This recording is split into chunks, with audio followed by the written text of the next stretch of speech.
This video is brought to you by Miniature Market. Thousands of board games, discounted prices, miniaturemarket.com. Hello my friends, it's the Game Boy Geek here, and today we're all archaeologists and we have different types of excavation sites and we're trying to excavate some scarabs. We're all going to be in different spots. So today I'm going to show you Scarabya. This is from Blue Orange Games, and in this game you're going to be using sort of Tetris style puzzle pieces, and you're trying to basically trap a certain amount of scarabs into different sized spots. So there's plenty of ways to play the game. It's for 1 to 4 players. So let me show you all those different modes and I'll see you on the other side.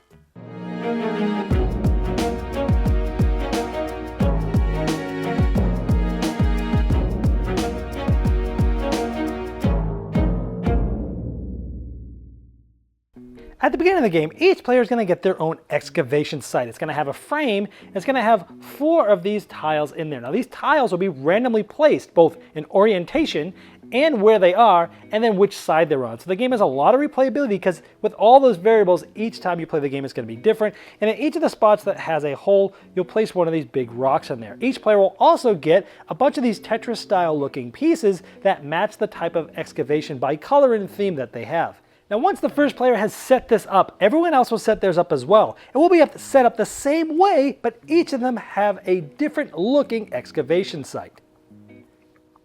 For example, this person's underwater. This player is going to be on ice.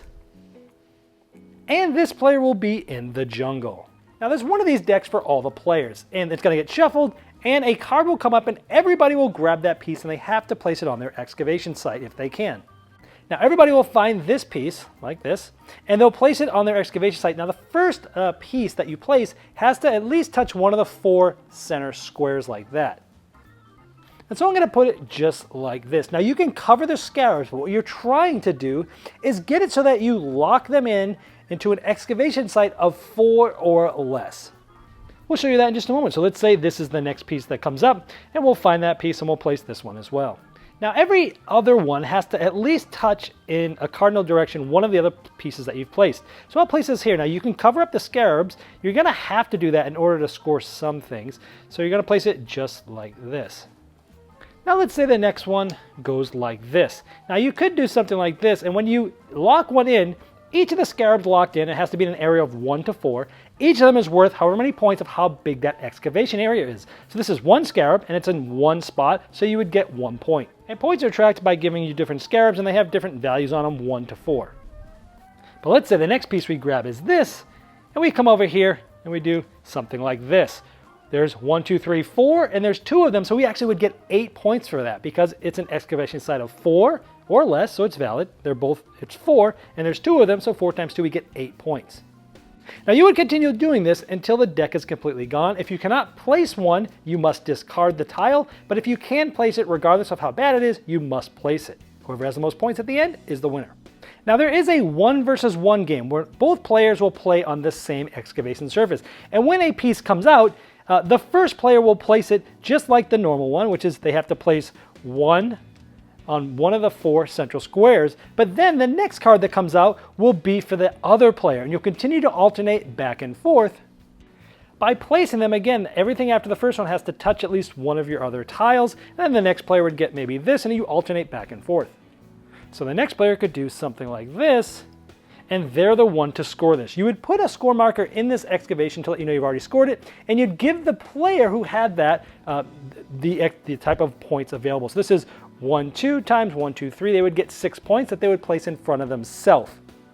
Now you keep doing this back and forth all the way to the end. Now at the very end of the game, once all of them have been played, if the second player actually placed less pieces than the other, they'd get 1 point for every scarab that's not an excavation site at the end, and whoever has the most points is the winner. And there's also a solo game. So how you play a solo game is you're going to go through every one of these cards, you'll flip it up, and you'll place, again, the first one has to be in the middle. Everyone after that has to touch at least one of the tiles. And in this case, what you're trying to do is you're actually trying to cover up all the scarabs. Because once all the cards are gone, you have to be able to have none of them being seen. That's the only way to win. If you can see even one scarab that's not covered at the end of all the cards, then you've lost.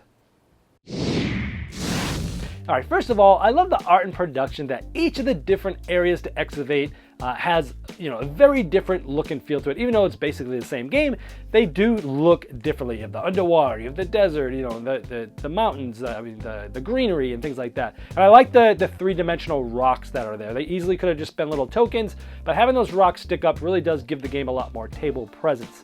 Now, everyone is sort of playing the same game, but ends up with very different areas. This part reminded me sort of a lot like Karuba, where, hey, you're essentially playing the same game, but you look at the end and everyone's board looks very different. It's kind of cool how the same game can be played very differently from different players. The pieces themselves, they're so large that, you really do have to give up trying to get some scarabs to get others. So it's always a balance of push and pull. Okay, let me just get these ones off. I'm not going to get them, but I'm going to really try for these ones, which I might be able to get maybe 8 points for this section, right? So it's a give and take, and you're trying to figure out what to give up and what to really try to focus on, because you can't focus on everything in this. You can also, you have all your pieces out and you're trying to see which ones have come up, and you look at what pieces you have not used yet, and that helps you with future planning. So I was like, oh, I gotta place this piece. Ooh, we haven't gotten this one yet. This is a great spot for this piece, so I don't wanna put this one this round here because it will screw this up later. Let's leave this and go put this over here.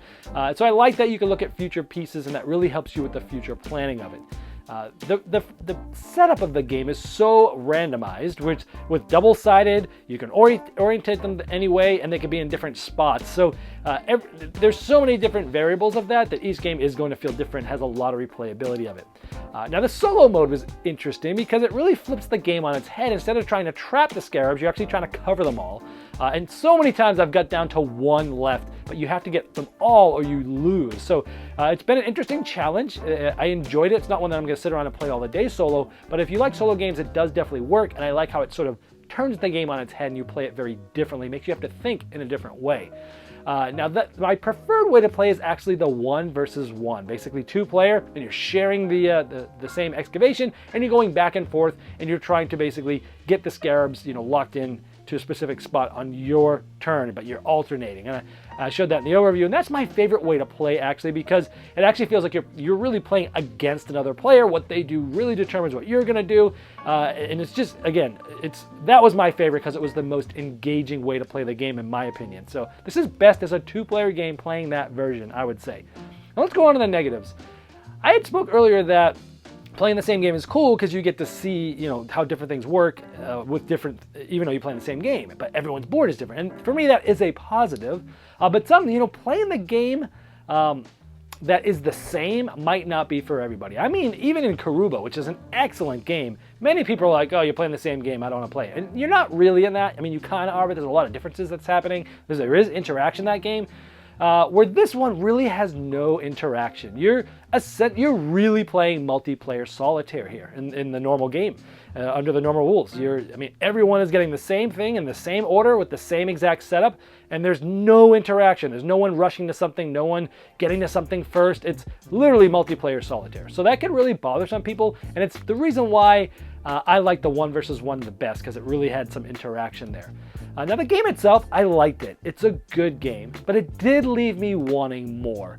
I really felt like, now again, this is Blue-Orange games. I think the ages is like 8 and up. I guess, if you're looking for a very puzzly sort of Tetris style game to play with, little children in that age, 8 and up, in that 8 to 10 range, I think this is a good game and you'll enjoy it. For me, I just wish they had pursued the design space a little further for us that like the simple games but also wanted a little bit more. I really would have loved to seen some advanced variants here. Maybe that each of the different areas, the underwater, the desert, maybe each one of them has like a one-time ability they can do. You can take one out, once per game, or spin one later or something, or maybe score the same scarab twice or something like that. Something that would have made each one a little different, so you can kind of like take turns playing the different abilities. Or maybe there's, different scoring, like, hey, the first one to trap a scarab against an edge, or the first one to get 2 scarabs, that's 1 point, or something. I can imagine that there's many different ways that they could have gone to sort of add some interaction to the full game, but also add some interesting things for people that wanted a little bit more. And I wish this game had that. So it's a good game, but I think it could have been an excellent game that would have gotten a saxophone serenade. if it had some more to it. So again, if you're looking for a very simple Tetris style game, this is good. I can recommend it, but you're not going to get it. It's multiplayer solitaire unless you play the 2-player, and there's not anything advanced to it. But if that's what you're looking for, this does that very well, and that's Scarabya by Blue Orange Games. This video was sponsored by Miniature Market's Review Corner. The Review Corner features podcasts, video, and written game reviews by gamers for gamers. Miniature Market, the online gaming superstore. Thousands of board games, discounted prices. Check them out at miniaturemarket.com.